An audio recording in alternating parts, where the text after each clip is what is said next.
بسم الله الرحمن الرحيم تبارك الذي بيده الملك وهو على كل شيء قدير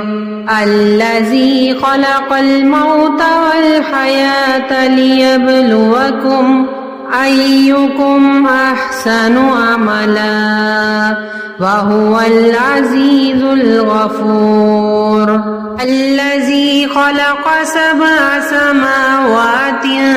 طباقا ما ترى في خلق الرحمن من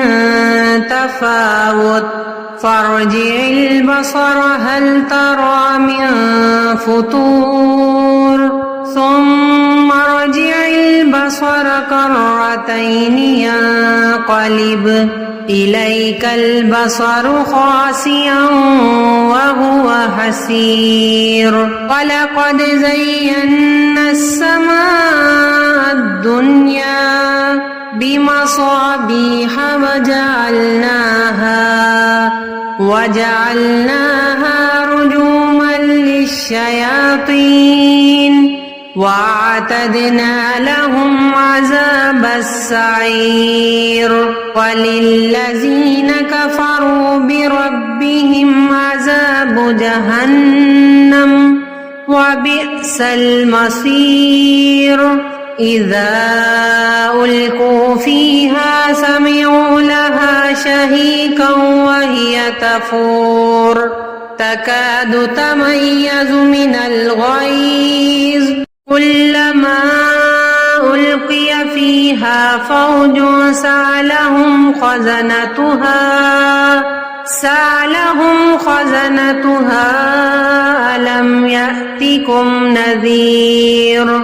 قالوا بلى قد جاءنا نذير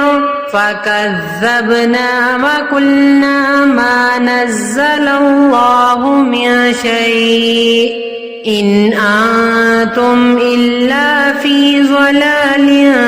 كبير وقالوا لو كنا نسمع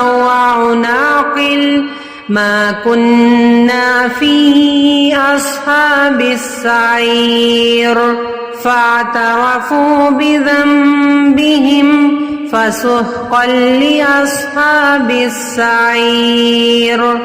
إن الذين يخشون ربهم بالغيب لهم مغفرة وأجر كبير وأسروا قولكم أو اجهروا به إنه عليم بذات الصدور ألا يعلم من خلق وهو اللطيف الخبير هو الذي جعل لكم الأرض ذلولا فامشوا في مناكبها وكلوا من رزقه وإليه النشور أأمنتم من في السماء أن يكسف بكم الأرض فإذا هي تمور أم أمنتم من في السماء أن يرسل عليكم حاصبا فستعلمون كيف نذير ولقد كذب الذين من قبلهم فكيف كان نكير أولم يروا إلى الطير فوقهم صافات ويقبضن ما يمسكهن إلا الرحمن إنه بكل شيء بصير أمن هذا الذي هو جند لكم ينصركم من دون الرحمن إن الكافرون إلا في غرور أمن هذا الذي يرزقكم إن أمسك رزقه بل لجوا في عتب ونفور